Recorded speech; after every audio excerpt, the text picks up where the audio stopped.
అండి, welcome back to my channel.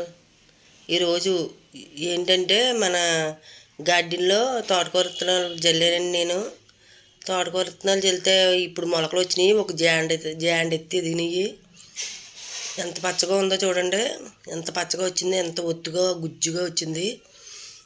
అయితే నెల రోజులు అయిందండి. నేను నెల రోజులకి జాండ్ అంత ఎత్తి వచ్చింది. ఇప్పుడు హార్వెస్ట్ చేస్తున్నాను. అందులో పొడవుగా ఉన్నాయన్నీ లాగేసుకోవాలండి. ఇంకా కురసగా ఉంటాయి చెడు వెనకాల వస్తాయి. ఆ మొక్కలు ఉంచుకుంటే మళ్ళీ అవి ఒక వారం రోజుల్లో ఎదిగిపోతాయి. అందులో పొడవుగా ఉన్నాయన్నీ తీసానండి నేను. అది ఒక కూరకు వచ్చింది. ఈ మనం గార్డెన్లో మనం సొంతంగా పండించుకున్నాం అనుకోండి, ఎంత ఆనందంగా ఉంటుందండి. మన గార్డెన్లో పండిన పంట చూడండి ఎంత పచ్చగా ఉందో. ఒత్తిగా లేదు చూడండి. ఇప్పుడు లాగేసాను కదా, పలసగా ఉందా చూడండి. ఎంతో పచ్చగా ఉన్నది మొక్క తోటకూర. ఎంత బాగుందో చూడండి. ఇది ఎప్పుడు పెట్టుకున్నా కూర చేసుకున్నా ఎంతో కమ్మగా ఉంటుంది.